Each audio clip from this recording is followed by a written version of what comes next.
তারা তো তরুণ, তারুণ্যের একটা শক্তি আছে। ওই শক্তি নিয়েই তো তারা চলছে। আমরাও তো অতীতে তাই করেছিলাম, তাই চলছিলাম। এখানে খুব বড় ধরনের ভুলভ্রান্তি ধরার আহ, বেশি প্রয়োজন আমি মনে করি না। তবে আহ, তাদের যে প্রত্যাশার জায়গা, আমাদের যে প্রত্যাশার জায়গা, দেশবাসীর কিন্তু একই প্রত্যাশা। এই জন্য আমি বলছি যে আমাদের সবাইকে মিলেমিশেই থাকতে হবে। দেশটাকে যদি বাঁচাইতে হয়, ফ্যাসিবাদের হাত থেকে যদি আমরা রক্ষা পেতে চাই, তাহলে মত থাকতে পারে, চিন্তা থাকতে পারে, আলোচনা হতে পারে, সমাধানও আছে, কিন্তু এটা কিন্তু খুব কঠিন কাজ না। আর ছাত্ররা তো আমরা সবাই মিলে একসঙ্গে আন্দোলন করেছি, এর বাহিরে কিন্তু না। তবে কিছু কিছু ক্ষেত্রে কেউ যদি বিভিন্নভাবে গাইড করতে চায়, সেই গাইডেন্সটা রং আর রাইট, নিশ্চয়ই এ তারুণ্যের সেই চিন্তা আছে, সেই শক্তি আছে, বুঝার ক্ষমতা আছে, নিশ্চয়ই তারা উপলব্ধি করবে। আমাদের চেয়ারপারসন দেশনেত্রী বেগম খালেদা জিয়া বেশি দিন হয় নাই তো, উনি যুক্তরাজ্য গিয়েছেন, সেখানে ওনার চিকিৎসা চলছে। এটা আমাদের জন্য, জাতির জন্য, ইভেন ফ্যামিলিগতভাবে তারেক রহমানের জন্য তো একটা টেনশন, চিন্তা সব কিছুই তো আছে। ওনার ছেলে তো এই সময়টা মায়ের জন্য দিচ্ছেন, দিবেন, এটা আমরা খুব স্বাভাবিক কারণে প্রত্যাশা করতে পারি। ওনার প্রতি সবার যে একটা ভরসা স্থান, সবাই তো আমরা চাই ফেব্রুয়ারি কেন, পারলে কালকেই চলে আসুক। কিন্তু সব কিছু মিলে কিছু আইনি জটিলতা আছে, এটা এই দেশের ক্ষেত্রেও। আর উনি যে দেশে আসছে, যুক্তরাষ্ট্র বা লন্ডন, সেখানে একটা আইনি প্রক্রিয়া আছে। সব কিছু মিলেই তো আমরা অপেক্ষায় আছি।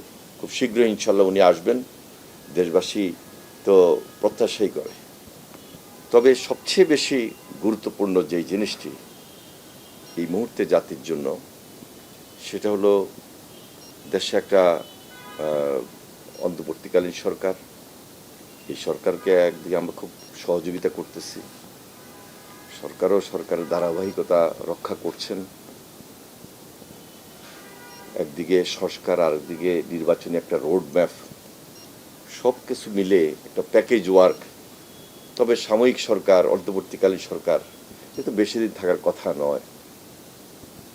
আর দেশে একটা স্থিতিশীলতা খুব বেশি প্রয়োজন।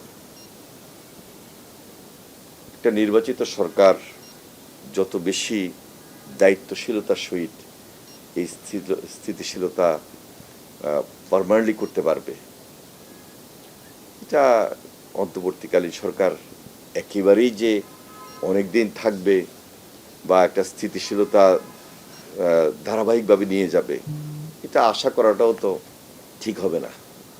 সব কিছু মিলে আমাদের প্রত্যাশার জায়গা সেখানেই।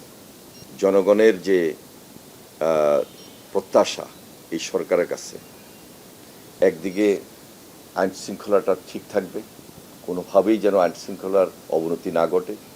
কারণ ফ্যাসিবাদী শক্তি যারা এই দেশে একটা কর্তৃত্ববাদী শাসন করে গিয়েছে, তারা কিন্তু বসে নাই। তারা খুবই তৎপর এবং ষড়যন্ত্র তাদের রন্ধ্রে রন্ধ্রে। তারা এত পরিমাণ লুট করেছে, তারা এত দুর্নীতি করেছে, এত দুর্নীতির সঙ্গে সম্পৃক্ত, এত অত্যাচার, এত নির্যাতন আমাদের উপর, দেশবাসীর উপর। সব কিছু মিলে আমাদের প্রত্যাশার জায়গাটাও সেখানে যে আমরা হাসিনার বিচার চাই, হাসিনার সাঙ্গপাঙ্গদের বিচার চাই। যারা লুটপাট করেছে, দুর্নীতি করেছে, টাকা ফেরত আনতে হবে এবং এই কাজগুলো খুব দ্রুততার সহিত যেমনি করবে। আরেকদিকে সমান্তরালভাবে একটা সংস্কার শেষে খুব যৌক্তিক সময়ের মধ্যে, খুব দ্রুত সময়ের মধ্যে নির্বাচন জাতি প্রত্যাশা করে। আমার বিশ্বাস ওনারা উপলব্ধি করবেন। নানা জনে নানা কথা বলছে, এটা যার যার হিসাব থেকে বলে, কিন্তু জাতির হিসাব আমি মনে করি সেটাই চাওয়া উচিত, সেটাই করা উচিত, সেটাই আমরা চাই, প্রত্যাশা করি যে গণতন্ত্রের ভিত যতদিন পর্যন্ত শক্ত না হবে ততদিন সবার মধ্যে চিন্তা থেকেই যাবে। এই চিন্তা থেকে আমরা মুক্তি পেতে চাই। দীর্ঘ আন্দোলন, দীর্ঘ সংগ্রাম, দীর্ঘ লড়াই, আমাদের এই দেশের মানুষের ত্যাগ, শ্রম, রক্ত সব কিছু মিলেই এই গণতন্ত্রের জন্য, এই গণতন্ত্রের ভিতকে শক্তিশালী করার জন্য সেই প্রত্যাশা আমাদের রয়েছে।